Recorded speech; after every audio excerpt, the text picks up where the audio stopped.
Hello, in this Web Development Basics video, we are going to insert an image onto a web page.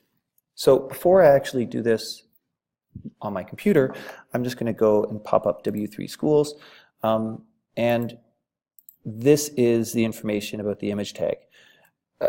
Listen, this is one of the best resources out there. So when you're trying to figure out how to do something using HTML, CSS, JavaScript, and a variety of other things, this should always be your starting place. So you have this great option here called Try It Yourself. So I've looked up the image tag, and I'm just going to hit Try It Yourself. And the way this works is on the left-hand side is the code, and on the right-hand side is the actual result. So the image tag simply looks like this. It is an enclosed tag, so notice whereas with our body tag, we have our open body tag and our closed body tag. We don't have that with an image tag. We just put it all inside that one tag.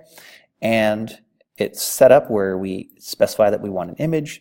We give the source of that image. The alt is what is written when it doesn't find that image. So it stops your program from crashing. This is just good habit. So perhaps you have a secondary image that you want to use. So what I'm going to do is if I put here smiley1, let's say, well, there's no smiley1.gif. So the result, if I run this, is it's going to say smiley face. So this is the message that gets displayed when there's an error.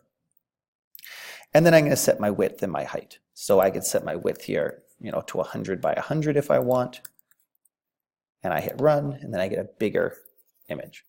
Note, you got to be careful when you're setting your width and height, because depending on what the format of this image is and what it actually is saved as, you can start to look pretty bad if you start making it too big. And that's all there is to it.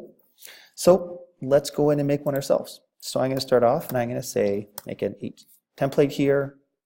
We're going to call this image tag. We'll title this. And in the body, I'm just going to put an image tag in there.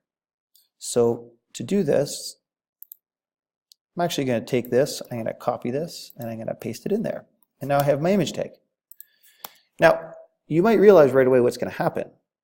And let's run it and see. So I'm going to save this, cancel, and we're just going to open up this image tag. And of course I get an error, and that's because I don't have this file on my computer. What I have done is I've made this image folder, and I've put this image right here in there.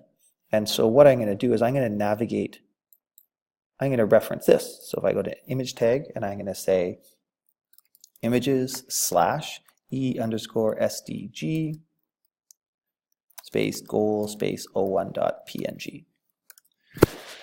So what I've done is I've grouped I'm going to group all of my images inside this folder. So the first thing I have to do is navigate to that folder, and then I have to access the file. So if I save this now, and I come back out and I refresh, there it is. Now, just the last little piece I'll mention here is, HTML, they really try and help you when you're developing, is they'll kind of resize images and do things. There's a lot of stuff happening in the background. And I know that this file has been saved as 300 pixels by 300 pixels. So setting the width and height to 100 by 100 is great because you're making it smaller. It's actually 300 by 300. And if I save this now and refresh, there it is.